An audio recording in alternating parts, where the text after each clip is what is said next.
Praise the Lord dear young brothers sisters, మీరందరూ ఎలా ఉన్నారు? క్షేమంగా ఉన్నారని నమ్ముతున్నాను. ప్రతిరోజు మీ అందరి కొరకు ప్రార్థన చేస్తూ ఉన్నాను. ఎందుకు అంటే చాలామంది యవనస్తులు అనేకమైన ప్రశ్నలు అడుగుతూ ఉన్నారు. వారి యొక్క వ్యక్తిగత జీవితం గురించి, కెరీర్ గురించి, ఏ విధంగా దేవుళ్ళు ఎదగాలి అనేటువంటి అనేకమైన క్వశ్చన్స్ అడిగారు. దాంతో పాటు కొన్ని పర్సనల్, వాళ్ళు ఎదుర్కొంటున్నటువంటి అనేకమైన పర్సనల్ ఇష్యూస్లోంచి ఏ విధంగా బయటికి రావాలా, ఏ విధంగా దాన్ని ఓవర్కమ్ చేయాలి అని చాలామంది యవనస్తులు ప్రశ్నలు అడిగారు. సో దాని విషయంలో మన ప్రార్థనాపూర్వకంగా, ప్రేయర్ఫుల్గా, వాక్యానుసారంగా మరి జవాబు ఇవ్వడం జరుగుతూ ఉంది. ఒక యవనస్తురాలు ఒక యవనస్తురాలు ఒక ప్రశ్న అడిగింది. పేర్లేం చెప్పలేదు. మరి ఎట్లా తెలుసంటే రాసినటువంటి కంటెంట్ కానీ, ఆ ప్రశ్న కానీ, లేకపోతే తను ఎదుర్కొంటున్నటువంటి పరిస్థితులు అవన్నీ ఆహ్, రాసింది. అదొకసారి చదివి వినిపించాలని నేను ఆశపడుతున్నాను. యవనస్తులందరూ ఈ మాటలు చాలా జాగ్రత్తగా గమనించండి. ఈ ఈ మాట పర్టిక్యులర్‌గా ఒక యవనస్తురాలు అడిగి ఉండవచ్చేమో. కానీ ఇలాంటి పరిస్థితులు మిగతా యవనస్తురాలు, రైట్? యంగ్ గర్ల్స్, మీరు గూడా ఇలాంటి పరిస్థితి ఎదుర్కొని ఉండవచ్చు. బాయ్స్ గూడా కొన్ని పరిస్థితి ఇలాంటి దాంట్లో నుంచి వెళ్తూ ఉండవచ్చు. ఓకే. సో, కాబట్టి ఈ మాటలు చెప్తున్నప్పుడు ప్రతి ఒక్కరు దీని గురించి ఆలోచన చేయాలని ప్రభుపేట నేను కోరుతున్నాను. సో, యవనస్తురాలు అడిగిన ప్రశ్న ఏంటంటే, జాగ్రత్త ఈ మాటలు వినండి. I want to share one of my feeling every day, every minute, every second I'm going through this depression on that particular topic అసలు ఆ టాపిక్ అంటేనే నాకు తెలియనటువంటి ఏజ్‌లో నేను ఒక తప్పు చేశాను. ఆహ్, అది నా ఇంట్లో వాళ్ళకి గూడా తెలీదు. మా ఇంట్లో వాళ్ళకి గూడా నేను షేర్ చేసుకోలేదు. ఆ మిస్టేక్‌ని బట్టి ఒక person out of her family, his family, whoever it is, ఆ ఇంటి బయట ఒక అతను ఈ యవనస్తురాల్ని ఒక మాటతో రెగ్యులర్‌గా కనిపించినప్పుడల్లా అవన్నీ ఏం రాయలేదు గానీ, ఒక సెంటెన్స్ యూజ్ చేస్తా ఉన్నాడు. ఆ సెంటెన్స్ నేను చదవదలుచుకోలేదు. ఇట్స్ పర్సనల్ థింగ్ కాబట్టి. సో, ఆ మాటలు ఎప్పుడైతే తను విన్నదో అప్పటి నుంచి ఆ మాటలు ఆమెను డిప్రెషన్‌లోకి నడిపిస్తా ఉంది. సో, ఆ విషయాలు తన ఫ్యామిలీ మెంబర్స్‌తో కూడా షేర్ చేసుకోలేదని చెప్పింది. కానీ ఈరోజు she came forward to get the solution from the word of God. So, first తను చేసిందేంటంటే, నేను ఫస్ట్ దేవుని సన్నిధిలో ప్రార్థన చేశాను. I was crying in front of God in prayer. I was asking like this way to God. God, you know about me and my character. I have asked, but I can't overcome that words. So, కాబట్టి it's my heart. తర్వాత I'm struggling, I'm waiting for the answer from God అని ఈ యవనస్తురాలు అడిగింది. So, ఈ ప్రశ్న చాలా బాధించేటువంటి విషయంగా నేను ఆలోచించాను. ఎందుకంటే ఇంత బాధ, ఇంత ఆవేదన ఆ పర్టిక్యులర్ పర్సన్ చెప్పినటువంటి మాటలు హృదయంలో పెట్టుకొని మరి ఎంతకాలం నుంచి డిప్రెషన్‌లో ఉంది, ఎంతకాలం నుంచి మదన పడుతుందో మనం అర్థం చేసుకోవాలి. సో, యాస్ యంగ్ పీపుల్, ఒకవేళ ఇలాంటి సిట్యుయేషన్స్‌లో మీరు గూడా ఉంటే ఈ మాటలు చాలా జాగ్రత్తగా గమనించండి. మీ లైఫ్‌లో గూడా ఏదో ఒక సిట్యుయేషన్ వస్తూ ఉండొచ్చు. ఏదో తప్పులు మనం చేస్తుండొచ్చు as young people in the teenage. Okay. ఆ టీనేజ్‌లో, యంగ్ ఏజ్‌లో వచ్చేసరికి కొన్ని శోధనలొస్తాయి మనకి. ఆ ఏజ్‌లో మనకి ఎట్లా ఉంటదంటే అట్రాక్షన్ ఎక్కువవుతది. ఫిజికల్ అట్రాక్షన్ అయినప్పుడు మనం ఏం చేస్తామంటే we get close to each other, right? Boys గర్ల్స్‌కి దగ్గర రావడము, గర్ల్స్ బాయ్స్‌కి దగ్గర రావడము. ఆ విధంగా మనం ఏం చేస్తామంటే ఆహ్, తప్పులు చేసుకుంటూ వెళ్ళిపోతుంటాం. తప్పులు చేసిన తర్వాత మనకి జ్ఞానోదయం కలుగుతది. అరే! ఇది తప్పు కదా! చేయకూడదా అని. సో, ఎప్పుడైతే ఆ రియలైజేషన్ వచ్చేస్తుందో అప్పటికే చాలా టైం అయిపోతుంది. ఈ యవనస్తురాలు కూడా అదే స్టేజ్‌లో ఉంది. ఎప్పుడో చిన్నప్పుడు చేసిన ఒక మిస్టేక్ తనని వెంటాడుతా ఉంది. ఆ మాటలు ఆమె హృదయంలో నొచ్చుకుంటా ఉంది. She is in a guilt feeling. ఇలాంటి గిల్ట్ ఫీలింగ్‌లో ఒకవేళ నీవు గూడా ఉన్నట్టయితే, ఈ మాటలు వింటున్న నీవు గూడా ఉన్నట్టయితే, చాలా జాగ్రత్తగా ఈ మాటలు గమనించాలి. ఏంటంటే, ఇంకా నువ్వు దాంట్లో ఉండడానికి వీల్లేదు. ఇంకా నువ్వు ఆ గిల్ట్ ఫీలో, ఆ బాధలో, ఆ డిప్రెషన్‌లో ఉండడానికి వీలు లేదు. అర్థమైందమ్మా? చాలా జాగ్రత్త ఈ మాట. బాయ్స్, గర్ల్స్ ఇవన్నీ వినండి జాగ్రత్తగా. ఎందుకంటే ah, Satan doesn't want you to live a happy life. అపవాది శోధించాడు, పాపం చేసావు, whatever the sin you're doing, అదేదైనా కావచ్చు. ఫిజికల్ పాపమా, లేకపోతే బ్యాడ్ హ్యాబిట్సా, వల్గర్ థింగ్సా, రైట్? పోర్నోగ్రఫియా, దీనికి మనం అడిక్ట్ అయిపోతాం, రైట్? అలాంటి పాపం చేసేసి తప్పు తెలుసుకున్న తర్వాత ఎట్లా బయటికి రావాలో మనకు అర్థం కాదు. ఈ యవనస్తురాలు అడిగింది ఒక పైన కూడా ఇంకో క్వెషన్ ఉంది. అన్న నేను పాపంలో ఉండి ఔట్ సైడ్ రాలేకపోతున్నాను. అనుకుంటున్నాను కానీ రాలేకపోతున్నా. నాతో అవ్వడం లేదు అంటుంది. అర్థమవుతుందా? సో, చాలామంది యవ్వనస్తులు ఈ స్టేజ్‌లో ఉన్నారు. పాపం చేసేస్తున్నారు. తప్పు మార్గంలో ఎళ్ళిపోతున్నారు. ఫస్ట్ పెద్దవారు మందలిస్తే తప్పు కాదు అనగారు వాళ్ళ మాటలు వినకుండా వెళ్ళిపోతూ ఉన్నాం. తర్వాత ఒక స్టేజ్ వస్తుంది. రియలైజ్ అవుతాము. తప్పు తెలుసుకుంటాం. కానీ ప్రాబ్లమ్ ఎక్కడొస్తుందంటే, ప్రాబ్లమ్ ఏంటో తెలుసా? You are not able to get how to come out of that addiction నుంచి, ఆ ప్రాబ్లమ్ నుంచి ఎట్లా బయటికి రావాలో అర్థం కాట్లా. అర్థం కాకపోయేసరికి అక్కడ డిప్రెషన్‌లోకి వెళ్ళిపోతాం అప్పుడు. పాపం చేసినంత సేపు గుడ్ థింగ్. కానీ రియలైజేషన్ వచ్చిన తర్వాత సొల్యూషన్ దొరక్క డిప్రెషన్‌లోకి మనము వెళ్ళిపోతున్నాం. సో, యవనస్తులు అడిగిన మాట ఏంటంటే, ఆ పర్టిక్యులర్ మాటలో ఒక వ్యక్తి ఆమెను ఆ మాట పలికి ఆమెను డిస్టర్బ్ చేసాడు. She was totally disturbed.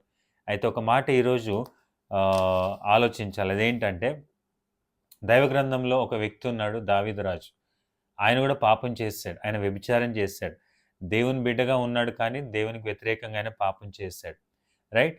ఆయన చేసిన పనేంటంటే దేవుని సన్నిధిలో తన పాపములు ఫస్ట్ ఒప్పుకున్నాడు. ఎవరికో చెప్పలేదు. ఎవరికో చెప్పలేదు. ఫస్ట్ దేవుని సన్నిధిలో పాపములు ఒప్పుకున్నాడు. ఈ యవనస్తురాలు కూడా చేసింది పని అదే ఇందాక చివరి వర్డ్స్ ఉంది కదా! I prayed to God. I asked God, Lord you know my character. ఆ ప్రశ్న అడగగానే దేవుని సన్నిధిలో ఆ ప్రశ్న అడగగానే that means she is well organised లేతే మంచి క్యారెక్టర్ ఉన్నటువంటి పర్సన్‌గా మనకి అర్థమవుతది.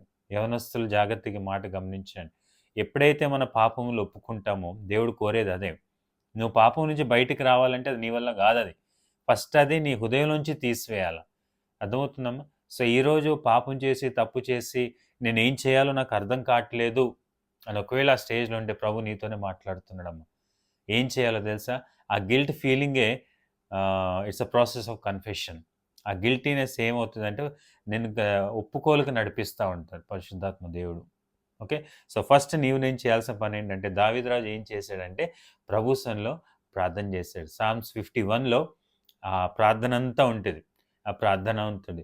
ఒక వచనం నేను చదివి వినిపిస్తాను. 17th వర్స్ సామ్స్ 51:17లో విరిగిన మనస్సే దేవునికి ఇష్టమైన బలులు. దేవా విరిగి నలిగిన హృదయం నీవు అలక్ష్యము చేయవు. సో, ఫస్ట్ మనం తప్పు చేసిన తర్వాత ఒకవేళ అది రియలైజ్ అయినట్టయితే దాని నుంచి మనం ఎట్లా బయటికి రావాలంటే ప్రభు సన్నిధిలో ప్రభువా నేను రియలైజ్ అయ్యాను. నేను తప్పు చేశాను. నేను పాపం చేశాను. నన్ను క్షమించు ప్రభువా అని పశ్చాత్తాపపడి మన పాపం ప్రభు సన్నిధిలో ఒప్పుకోవాలి. శిలువ మీద దొంగ కూడా అదే చేశాడు. ఆయన తప్పు చేశాడు. పాపం చేశాడు. ప్రభు యొక్క స్థితిని ఆయన చూశాడు. ఆయనే రక్షించే దేవుడని, క్షమించే దేవుడని ఆయన అర్థం చేసుకుని ప్రభు సన్నిధిలో ఆయన ప్రభువా నన్ను క్షమించు, నీ రాజ్యం నన్ను జ్ఞాపకం చేసుకో అని అడిగాడు. ప్రభు ఆయన్ని క్షమించాడు. ఎందుకు అంటే ప్రభు యొక్క మనస్సు ఎలాంటిది? ఆయన యొక్క మనస్సు ఎలాంటిదంటే 1 జాన్ చాప్టర్ 1 అండ్ వర్స్ 9లో ఉంటది. మన పాపములు గనుక ఒప్పుకుంటే ఆయన నమ్మదగినవాడు, నీతిమంతుడు. మన పాపములు క్షమించి ఆయన సమస్త దుర్నీతిని మనల్ని పవిత్రులుగా చేస్తాడు. అర్థమైందమ్మా? సో, కాబట్టి మనం ఎప్పుడైతే పాపములు ఒప్పుకుంటామో ఎవరి ముందు ఒప్పుకోవాలా? ఎవరికీ చెప్పాల్సిన అవసరం లేదు. ఈ యవనస్తురాలు షేర్ చేసుకు ఎంత ధైర్యము, ఎంత విశ్వాసమో లేకపోతే ఎంత బాధుందో ఆ సొల్యూషన్ కోసం తను ఎంత తపన పడుతుందో ఒక్కసారి ఆలోచన చేస్తే చాలా బాధ అనిపించింది నాకు. యవనస్తులు జాగ్రత్త ఈ మాట వినండి. మన పాపం చేసినప్పుడు దాన్ని దాచిపెట్టుకోవద్దు. ప్రభు సన్నిధిలో ఒప్పుకోవాలా. ప్రభు సన్నిధిలో ఒప్పుకోవాలి. దాన్ని ఒప్పుకోవాలా. ప్రభు చేసే పనేంటంటే దాని నుంచి మనల్ని విడుదలిస్తాడు. ఒక స్త్రీ బైబిల్‌లో ఉంది. ఆమె పాపం చేస్తూ పట్టబడింది. జాగ్రత్తగా వినండి. అయితే అందరూ రాళ్ళేసి ఆమెను కొట్టి చంపాలని ప్రభు దగ్గర తీసుకొస్తే, తప్పు చేయని వాడెవడో ఫస్ట్ రాయేయమన్నాడు. అక్కడున్న వాళ్ళందరూ రాళ్ళు వదిలేసి ఎళ్ళిపోయారు. దానికి కారణం ఏంటి? అందరూ తప్పులు చేశారు. అందరూ పాపంలో ఉన్నారు. అయితే ప్రభు ఒక మాట అన్నాడు ఆమెతో ఏమన్నాడో తెలుసా? అమ్మా నేను గూడా నిన్ను శిక్షించను. ఇక వెళ్ళు పాపము చేయొద్దు అని ప్రభు సలహా ఇచ్చాడు. యవనస్తులు ఈ మాటలు చాలా జాగ్రత్తగా గమనించండి.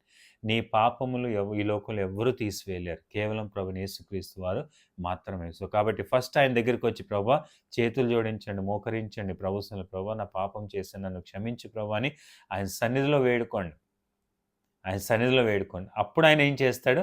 నిన్ను సమస్త దుర్నీతిని పవిత్రురాలుగా చేస్తాడు. ఈ యవనస్తురాలు అడిగిన ప్రశ్న ఏంటంటే, నేను ప్రభు సన్నిధిలో క్షమాపణ అడిగాను.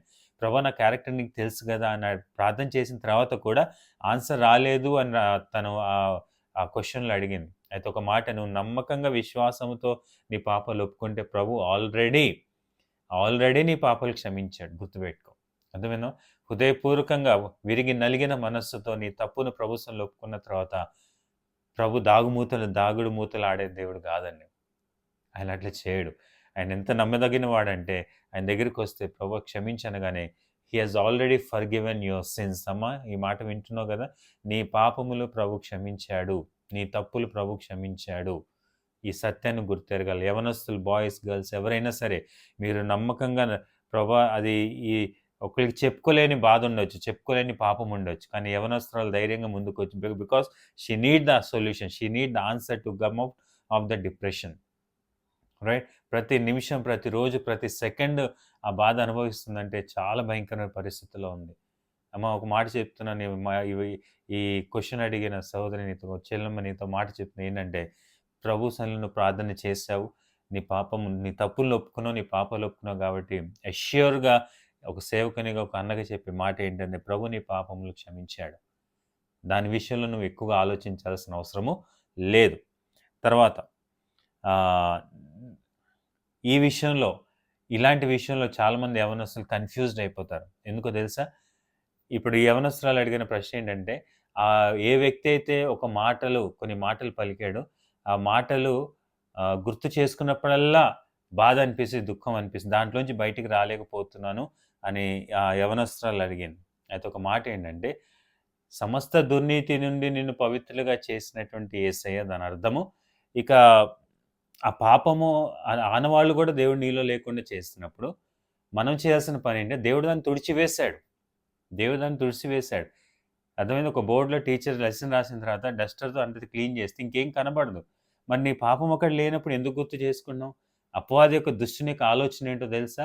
అది గుర్తు చేస్తా ఉంటాడు. నువ్వు ఇంకా గిల్ట్ ఫీలింగ్‌లోకి తీసుకెళ్తూ ఉంటాడు. అది గుర్తు చేసుకోవాల్సిన అవసరము లేదింకా. No need to remember. No need to remember. నువ్వు అడగాల్సింది ఏంటో తెలుసా? నూతనమైన మనస్సు నాకు మరలా పుట్టించు ప్రభువా అని దావీదు 51 కీర్తనలో మరి ఆ మాట అంటాడు. పరిశుద్ధాత్మను అది తీసివేయకము, నూతనమైన మనస్సు నాకు ఇవ్వు ప్రభువా అని దావీదు దేవుని సన్నిధిలో ప్రార్థన చేస్తాడు. నీవు కూడా ఆ ప్రార్థన చేయాలి. ప్రభువా, నూతనమైన మనస్సు నాకు ఇవ్వు. ఈ డిప్రెషన్ అనే మనస్సు నాతో నుంచి తీసివేయి ప్రభువా నువ్వు అడిగితే God will definitely help you. ఇంకా నువ్వు డిప్రెషన్‌లో ఉండాల్సిన అవసరం లే. ఇంకా దాని గురించి ఆ మాటలు మనసులో పెట్టుకొని ఆలోచించి నీ కెరియర్‌ని ఫోకస్డ్ కెరియర్‌లోంచి నువ్వు డిస్ట్రాక్ట్ అవ్వాల్సిన అవసరం లేదు. అర్థమవుతుంది గదా! సో, కాబట్టి ఈ మాటలు అర్థం చేసుకొని మనం చేయాల్సిన పనేంటో తెలుసా? ఒకవేళ ఇంకా అలాంటి ఆలోచన నిన్ను ట్రబుల్ చేస్తుందంటే, do 3 things. Be connected to God in 3 ways. దేవునితో నువ్వు కంటిన్యూ‌గా కనెక్ట్ అవ్వాలి 3 విధాలుగా. అలాంటి పరిస్థితి వచ్చినప్పుడు బైబిల్ తీసి ఓపెన్ చేసుకొని చదువుతా ఉండు. లేకపోతే మోకరించి ప్రార్థన చేస్తా ఉండు.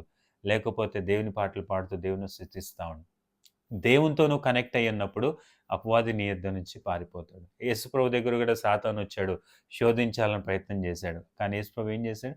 వాక్యం ద్వారా అపవాదిని జయించాడు. వాడు అతని యొద్ద నుండి పారిపోయాడు. అర్థమైందమ్మా? సో, యవనస్తులు, ఎస్పెషల్లీ యవనస్తురాలు చెల్లెమ్మ, నీతో చెప్పే మాట, మిగతా యవనస్తులు గర్ల్స్ అండ్ బాయ్స్ మీతో చెప్పే మాట, మీరు గూడా ఏదైనా తప్పు చేస్తే, నాకు తెలిసి ఏదో తప్పులో ఉంటాం మనము. యాస్ యంగ్ పీపుల్ కాబట్టి డిస్ట్రాక్ట్ అయిపోతాము. ఆ తప్పులో గిల్ట్ ఫీలింగ్ వచ్చింది అంటే తప్పయిపోయింది, దాంట్లో బయటికి రావాలి అనుకుంటే there is only one way. Nobody can take you out of thought. ఆ డిప్రెషన్, ఆ ప్రాబ్లమ్ నుంచి ఎవరు తీసివేయలేరు. కానీ మన కొరకు తన ప్రాణమునిచ్చిన దేవుడు, అర్థమైందా? మనం చేసిన తప్పుల నుంచి మనకు విడుదల ఇవ్వడానికి వచ్చిన యేసయ్య మాత్రమే he can help you. So, నేను చేయాల్సింది ఏంటంటే, first thing, confess your sins before God. నీ పాపాలు పశ్చాత్తాపంతో ప్రభు సన్నిధిలో ఒప్పుకో. రెండోది, ప్రభు చేసే పనేంటంటే అప్పుడు నిన్ను పరిశుద్ధుడిగా, పవిత్రుడిగా చేస్తాడు. అప్పుడు మనం చేయాల్సిన పనేంటంటే, అలాంటి పరిస్థితుల నుంచి మనం ఓవర్‌కమ్ అవుతూ ఉండాలంటే కంటిన్యూగా దేవునితో మనము కనెక్ట్ అయ్యి ఉండాలి. ప్రార్థన చేస్తుండాలి, బైబిల్ చదువుతుండాలా, తర్వాత దేవుని స్తుతిస్తూ ఉండాలి. అర్థమైందా?